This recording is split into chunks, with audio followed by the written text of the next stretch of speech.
अगर आपको आने वाले 4 से 5 साल के लिए अपना पोर्टफोलियो बनाना है ना, तो ये 3 सेक्टर के स्टॉक्स तो आपके पोर्टफोलियो में होने ही चाहिए। पहला, मैंने कुछ दिनों पहले भी ये सेक्टर के बारे में डिस्कस किया था और वो था आईटी सेक्टर। और मैंने ये बोला था कि आईटी सेक्टर यहां से परफॉर्म नहीं करेगा, अंडर परफॉर्म करेगा। ऑलमोस्ट 1 महीने पहले की बात है और वहां से अभी तक ऑलमोस्ट 10% आईटी सेक्टर गिर चुका है। सारी कंपनियों के रिजल्ट्स खराब आ रहे हैं और रीजन ये है क्योंकि देखिए आईटी में ना हमेशा चेंज चाहिए होता है। हमारे लिए ये फर्स्ट टाइम है क्योंकि आईटी को भी बने हुए इस इंडस्ट्री को 25 से 30 साल हुए हैं, तो हम लोगों ने ऐसी कोई चीज एक्सपीरियंस नहीं करी थी अभी तक।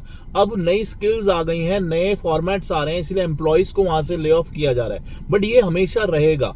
तो आईटी में अभी थोड़ा सा और डाउनफॉल आ सकता है, बट हाँ, इस डाउनफॉल में ही आपको वहां पे अच्छी कंपनीज देखनी है। कुछ ऐसी कंपनीज जो एआई की तरह परसिस्टेंट है, कोफोर्ज है, ये ऐसी कंपनीज है जो अच्छा काम कर रही हैं। कोई भी रिकमेंडेशन नहीं है, बट इनकी जाके थोड़ा सा स्टडी करिए तो देखिए।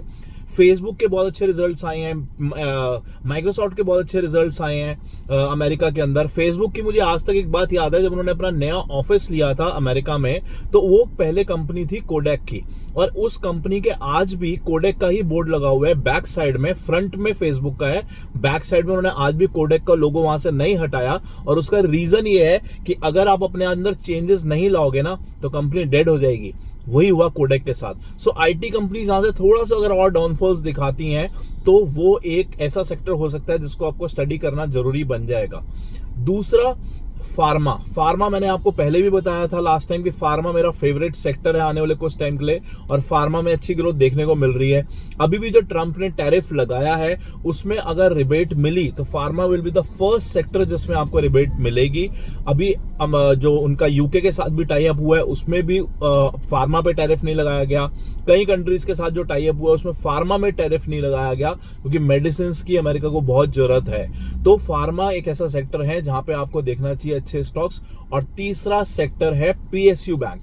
पीएसयू बैंक का रीजन ये है कि वो एक सेक्टर ऐसा है जो बहुत गिर चुका है, जैसे कि आईटी अभी गिर रहा है, पीएसयू बैंक ऑलरेडी वो फेस अपना निकाल चुका है। तो उसमें देखिए कौन से ऐसी कंपनी बैंक्स हैं जिसमें ग्रोथ आ रही है।